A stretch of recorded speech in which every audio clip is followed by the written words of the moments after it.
We're reading this morning from Mark 7. And from there he rose, meaning Jesus, and went away to the region of Tyre and Sidon. And he entered a house and did not want anyone to know, yet he could not be hidden. But immediately a woman whose little daughter had an unclean spirit heard of him and came and fell down at his feet. Now the woman was a Gentile, a Syrophoenician by birth, and she begged him to cast the demon out of her daughter. And he said to her, let the children be fed first, for it is not right to take the children's bread and throw it to the dogs. But she answered him, Yes, Lord, but even the dogs under the table feed on the children's crumbs. And he said to her, For this statement, you may go your way. The demon has left your daughter. And she went home and found the child lying in bed and the demon gone. Thanks, Jay. Well, good morning, everyone. I love preaching to you guys. You know that? I do. I love it. If you have a Bible, you can open it up to Mark chapter 7, but also put your finger, if you have a Bible with you, in Matthew chapter 15, where both of these stories are found. And this story is amazing. I mean, it would probably read, Jesus calls a woman a dog in the headline somewhere on social media or CNN or something like that. It's Jesus, he'll keep you on your toes a lot. I mean, what is he doing here?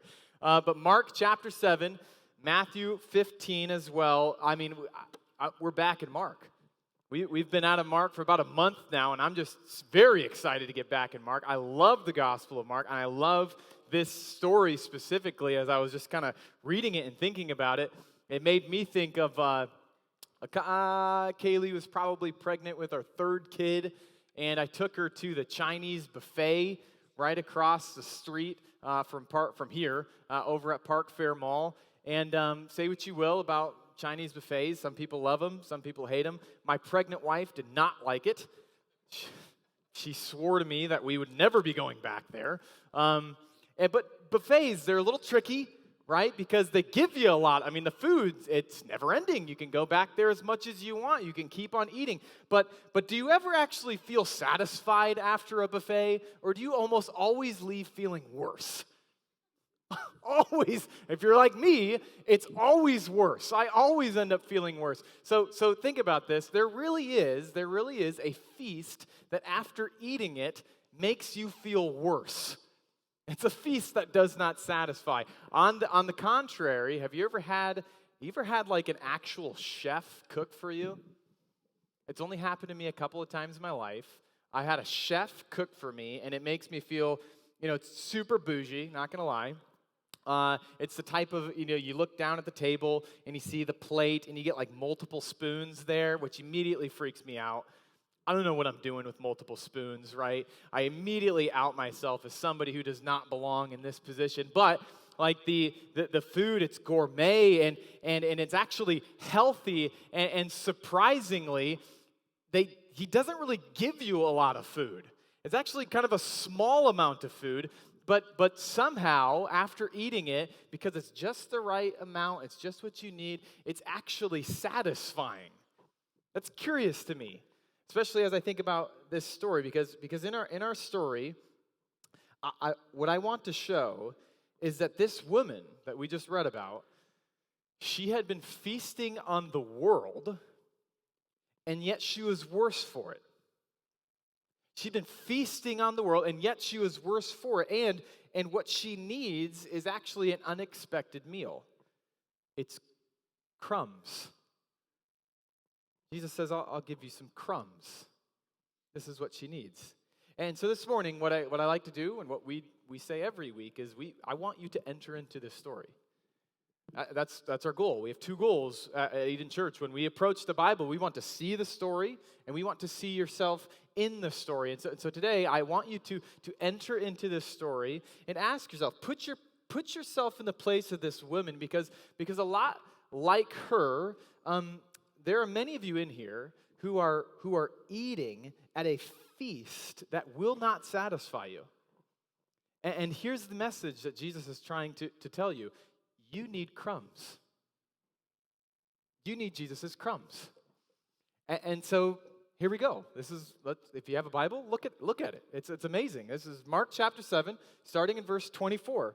It says this, and from there he, Jesus, arose and went away to the region of Tyre and Sidon, and he entered a house, and he did not want anyone to know, yet he could not be hidden. Now, we got to go back. Again, we haven't been in Mark for a month. Okay, so the last time we talked in the Gospel of Mark, it was the beginning of chapter 7, and Jesus was just throwing down with the Pharisees.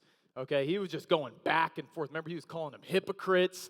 He's going, you guys are a bunch of fakes, a bunch of frauds. And he gets so fed up with the next scene is what we just read. He gets so fed up with these Pharisees that the word right here is, he says he arose, which means he jumped up and he just left. He said he just wiped his hands. He goes, oh, I'm done with you guys. You guys are so obnoxious. You're always fighting against me, that he jumps up and he leaves. And interestingly enough, it's the only time, this story right here is the only time in the ministry of Jesus, the 3 years that he was going around and doing ministry, that he actually left the country.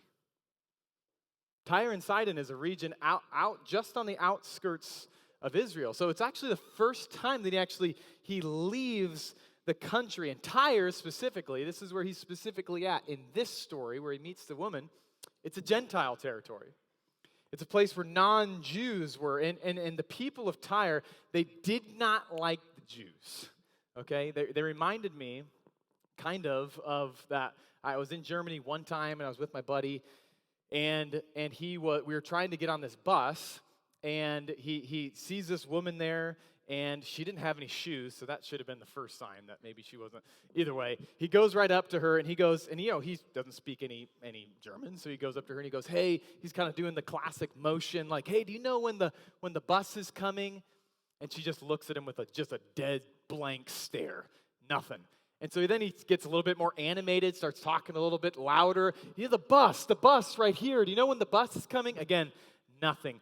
And so he does it a third time, and he's like, he's trying to motion her, and then she looks at him in perfect English and goes, do you think that if you just talk louder and start pointing that I'm going to be able to understand you?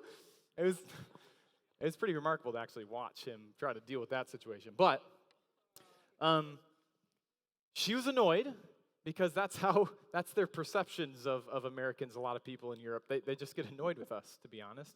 But Tyre, the people of Tyre, they're not just annoyed. They're not just annoyed with Jewish people. They were the enemies of the Jewish people. In fact, Josephus, the historian, he said that Tyre bore the greatest ill will against the Jews. The greatest ill will. This people group that Jesus was entering into, they were not just annoyed with the Jews. They were enemies of the Jews. They hated the Jews. And so in verse 25, we see a woman, one of these enemies, come up to Jesus.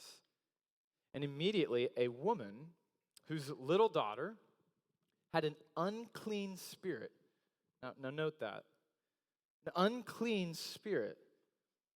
She heard of him, and she came, and she fell down at his feet. Now the woman was a Gentile. Some of your translations may say Greek. She was a Greek, a Syrophoenician by birth, and she begged him to cast the demon out of her daughter. Now, if you remember, I'm going to have you do a lot of memory with me through the Gospel of Mark. Back in chapter 5, do you remember Jairus? This story sounds a lot like Jairus. He also had a little daughter who was in trouble. And what's interesting about little daughter is that means she was probably under the age of 13, which is really just a horrible thought. I mean, think about this. A 8, 9, 10-year-old little girl is possessed by a demon, and it's peculiar that he actually says that it's an unclean spirit.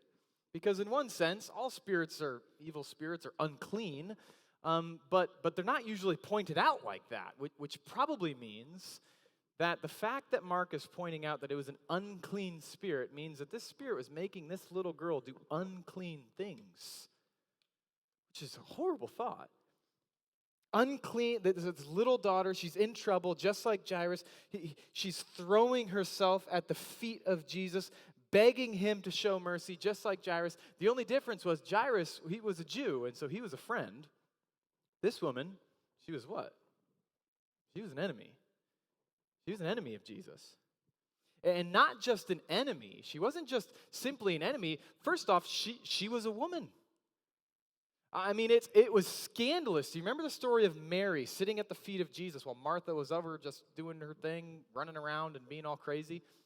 That in and of itself was scandalous because no woman sat at the feet of a rabbi in that culture. That's wild.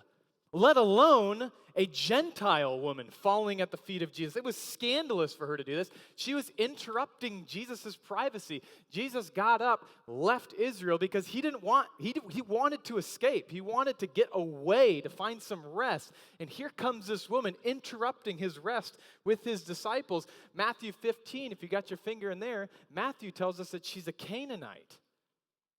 Now, he does this for a lot of reasons, and maybe if we preach through Matthew sometime, I can get into that. But just so you know, the Canaanites, this was a historical enemy of the Israelites. And what we know, what this means is that her family history was found with a group of people who would sacrifice children. So she was a Canaanite. She was a woman. She was interrupting Jesus. She was surrounded and with this unclean spirit. We saw that in verse 25, her daughter. Unclean spirit. But what's most interesting in this text, I think at least, what's most interesting is that verse 28 says that she was a Greek. She was a Greek. Now, we read in the ESV, it says Gentile. In the NIV, if you're reading an NIV, it says Greek right in front of you. But the word there, I'm actually not quite sure why it says Gentile, because the word is Greek. It's Greek. And here's why this is really interesting.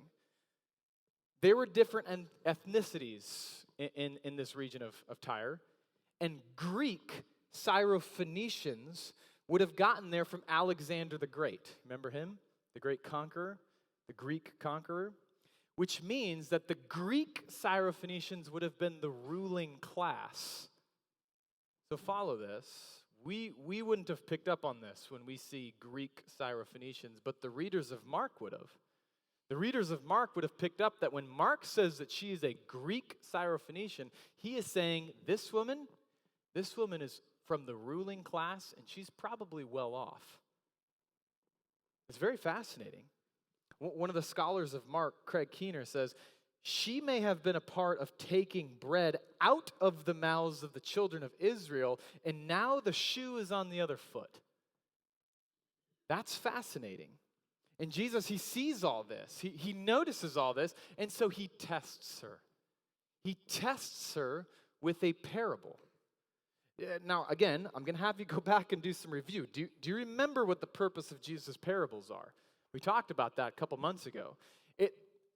In a strange way, people use parables to explain things better for those who can't understand. Not Jesus. Jesus flips that on its head and he goes, actually, I tell parables to confuse you. Which you're like, what in the world, Jesus? But that's just what he does. And the reason is because, like, Jesus, he's not so concerned that everybody understand what he's trying to say. He's trying to get specific people to dig in a sense, to wrestle with him, to wrestle with what he's saying, to stick around and go, if you're really going to find out who I am, you need to stick around. You need to ask some more questions. You need to dig in to find out who I really am. And so he presents her with a test, with a parable. In verse 27, he says to her, let the children be fed first, for it is not right to take the children's bread and throw it to the dogs. I mean, woof, right? No pun intended. See what he did there? Did you see what Jesus just said? Jesus just called the Israelites, the Jews, children, and he called non-Jewish people dogs. It almost seems like Jesus is still a little irritated with this conversation from the last scene with the Pharisees, right? Some of you know exactly what that feeling is like. You have a fight with somebody, you move on to a next conversation, and somebody else comes into the picture, and they just get the brunt end of what you just went through. Is that what's going on here? You think Jesus is annoyed with them, and so he just flippantly calls them a dog? I don't think so. Of course not. This Jesus that we interact with, he can be provocative. I mean, just think back through some of the statements of Jesus. He says, love your enemy. That's something that we've all come across before, but have you ever stopped to think about that for a second? Jesus says, love your enemy. Jesus says, pick up your cross. Hey, you want to be a follower of me? You need to die. That's provocative. He says things like, hey, if somebody hits you, you must turn the other cheek. He says things like what we'll come across in Mark 10. He says, hey, if you want to be great, you must become least, and you need to become a slave. You need to become a slave to people. And right here, he puts this test, this parable in front of this woman, and he calls her a dog. Now, why would he do that? Whenever Jesus is being provocative, he is trying to get at your heart. He knows your heart. He knows who you are as a human. And he desperately wants to rescue your heart from this world, and he is willing to insult you with the truth to do it. This is what he's doing here. But what I need you to see is how purposely provocative Jesus is being. Everything he says, not a single word is out of character, not a single word is out of control. Jesus is being provocative, but he is being purposely provocative. Notice what he didn't say. He didn't say, woman, dogs don't eat. Did you see that? He didn't say dogs don't eat. What did he say? He said, let the children be what? Fed first. What Jesus wanted this woman to understand is he wanted her to submit to his salvation plan, which did include her. You will eat. My message, my God, what I am coming to do in this world is for you. But what I need you to understand is the whole story of the scriptures, which starting in Genesis 12, focused in on one family, the Jews, and God's plan was to bless the world through them. I need you to understand that. I need you to submit to my salvation plan. So Jesus says, you will eat, but you need to get in line. I need you to submit to this. And notice what he did call her. Some of your translations actually have it in front of you. Some of your translations say little dog. Does anybody say little dog in front of you? Little dog. Because there's two words for the word dog. One is the scroungy mutt, that you see that's all dirty and growling. And then there's another word in Greek that means little dog. Kind of like the house pet in a sense. Jesus uses the little dog word, which, don't mishear me, it's still provocative. It's not nice to be called a dog, no matter what. So you can't get away from that. Jesus was being provocative, but I want you to notice what he was doing. He knew this woman so well that he spoke the truth to her, but how did he do it? He did it in love. He spoke the truth to her in love. This is how Jesus interacts with us. Unlike the way that we tend to talk to people, we tend to go, I'll speak the truth to you, yeah, but I'm going to take my own pound of flesh when I can get it as well. No. That's not the type of community that Jesus is creating. When he's creating a Jesus-following community, he wants you to speak the truth, but he wants you to speak it in love. And so here is a great example of yes, the truth is you are a dog, but I'm going to call you little dog. I'm going to speak the truth to you, and I'm going to do it in love. I need you to see how purposely provocative Jesus is here. He always deals with you so gently. He is like a brilliant doctor coming in there with a scalpel. And yes, it may hurt, but he is coming in there and he is just getting right to the heart of the matter. Jesus is always doing this with you. This is what he's doing with this woman. And so now here the scene is set. Jesus has just laid out this parable. And the question is, how will this woman respond to the test? How will she respond? Will she be offended by the accurate description of Jesus? Or will she dig in? Will she dig in to find out who Jesus really is? Of course, you already know the answer, but look at verse 28.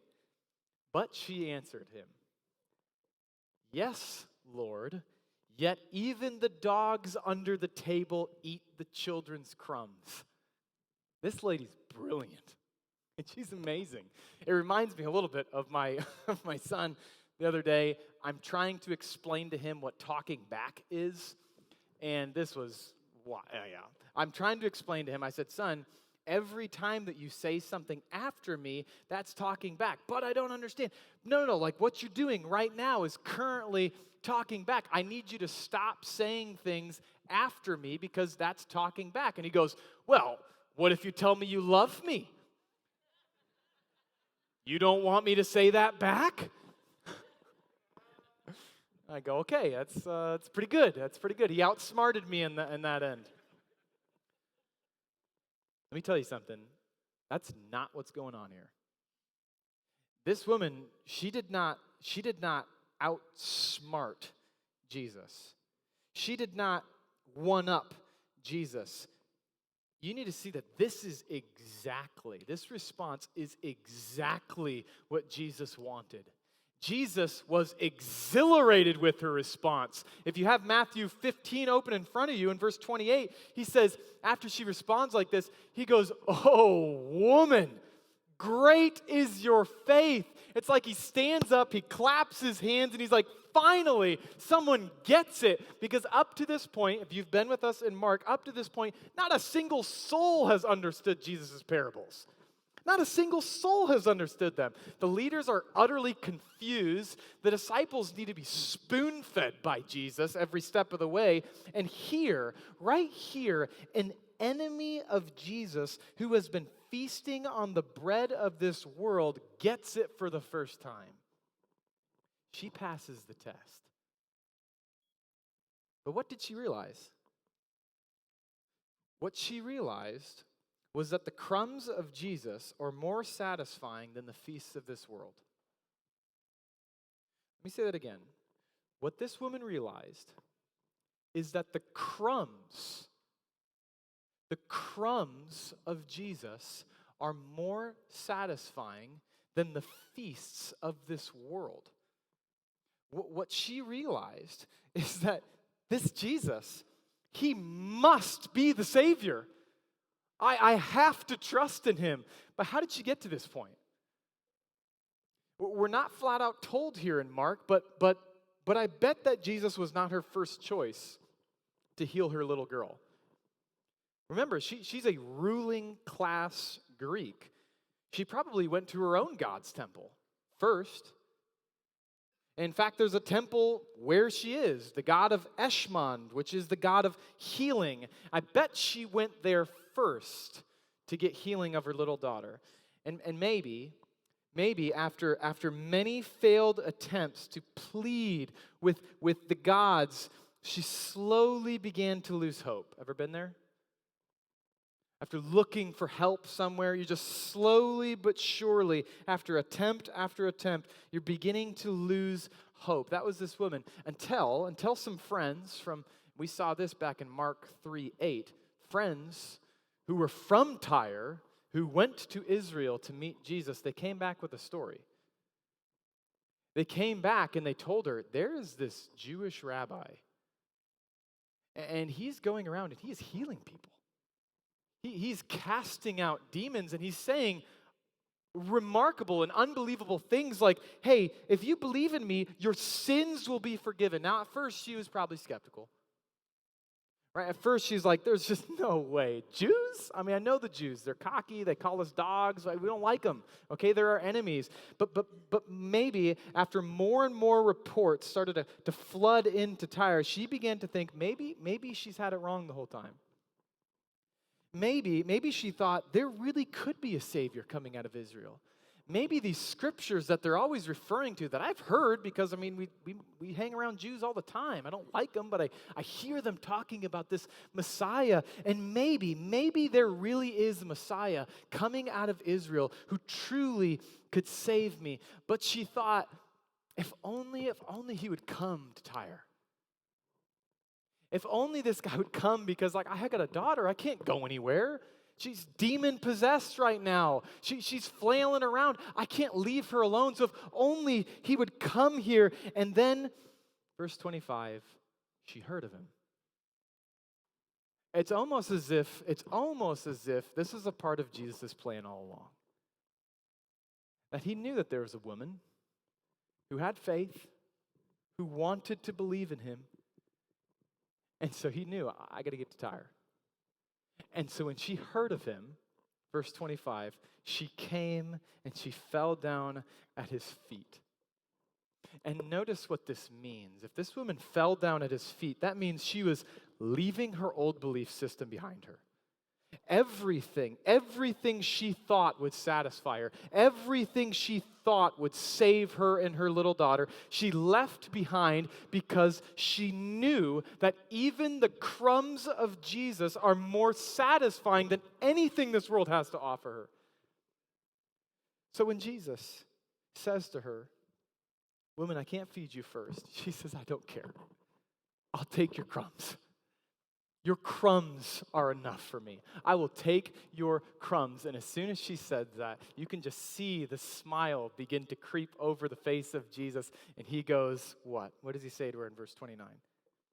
For this statement, oh woman, for this statement, because you have trusted in who I am, you may go your way. The demon has left your daughter. And she went home and found the child laying there in bed and the demon gone. I love this story. It is a beautiful story of the heart of Jesus. And so, like I said at the beginning, when we come to the Bible at Eden Church, we have two goals: to see the story, that's what we just did, and then to see yourself in the story. So now, as you reflect and you think through this story and you go, okay, where am I at in this? How do I find myself in the story? Maybe start by asking the question, are you offended by Jesus? Are you offended by this Jesus? Or maybe another way to put it, like this woman, have you ever actually seen yourself as an enemy of God? Romans 5:10 says that before salvation, we were enemies. We were enemies of God. James 4:4 says, friendship with the world is to be an enemy with God. You have to see that, like this woman, we all start out as enemies of God because of our sin.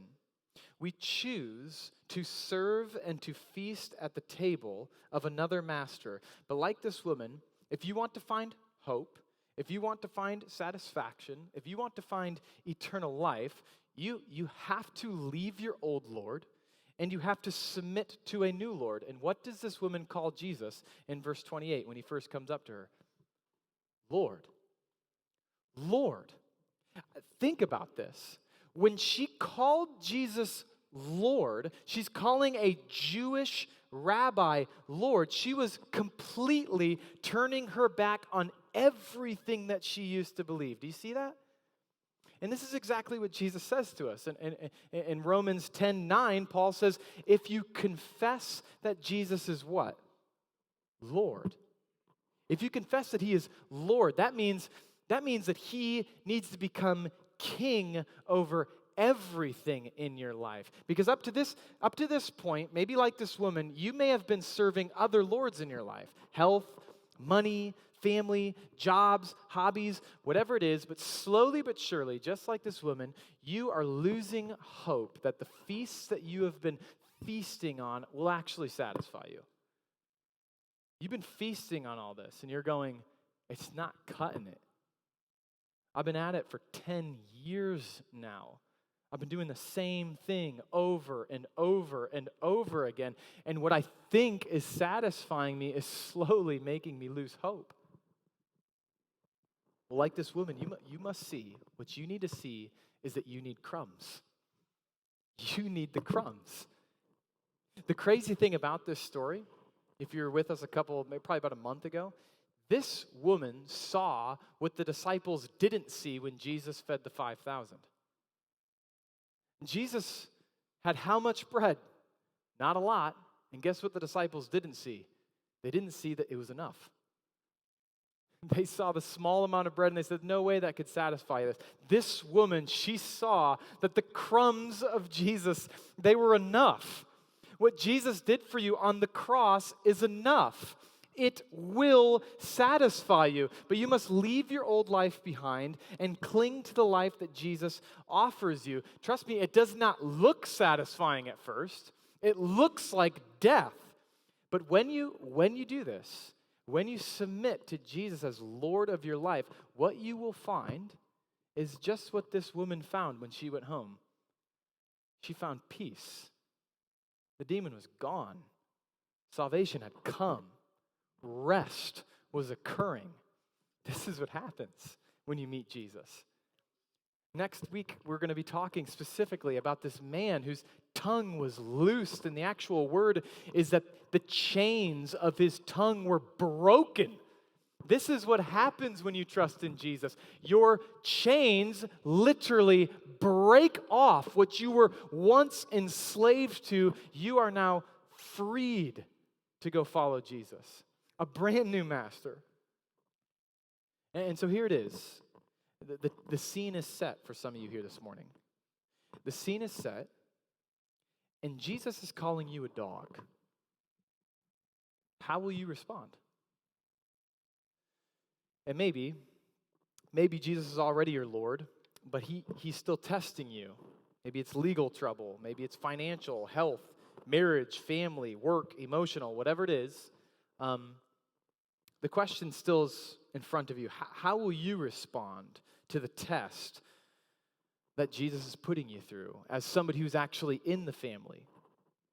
What I love about this woman is that her response is just an incredible example for us. It's unbelievable. Mark doesn't exactly make it extremely clear, but Matthew does. And here's what Matthew shows us. He says that even while she is disrupting Jesus' privacy, she comes to him and she yells out, "Have mercy on me." And in verse 23 of Matthew 15, it says that Jesus did not answer her a word. Didn't answer her a word. Is he being a jerk? Or is he being purposeful? She cries out to him, and he doesn't answer her, but she keeps on crying, so much so that the disciples come to him, and they say, "Jesus, send her away. She's just being obnoxious right now." But it didn't stop her. She kept on pursuing Jesus until she broke through to the feet of Jesus. And so, Christian, here's a question for you. Did you know that it's okay to bother God? It's okay to bother God. In fact, Jesus tells you to. And what Pastor Pagel's favorite parable of Jesus in Luke 18, Jesus actually says, hey, I'm going to tell you a parable that you should actually never stop praying about things. And so he tells the story of this woman, another woman, who is going to this judge, and she just never leaves him alone. She keeps on going to him and says, hey, will you give me justice? He goes, no, get out of here. Will you give me justice? And then it says, finally, he's so annoyed with her that he just gives her what she wants. And this is how Jesus ends it. This is his point with this parable in Luke 18. He says, here's the point. Will not God give justice to his elect, who cry to him day and night? Will he delay long over them? I tell you that he will give justice to them speedily. Nevertheless, when the Son of Man comes, will he find faith on the earth? Let me end by saying this. It's okay to bother God with your prayers, but it's really hard work to cry out to him day and night, isn't it? And I can prove it. I got a picture. That's our dangerous prayer box. By raise of hands, how many of you filled out a dangerous prayer? Almost everybody that was here that Sunday filled out a prayer request.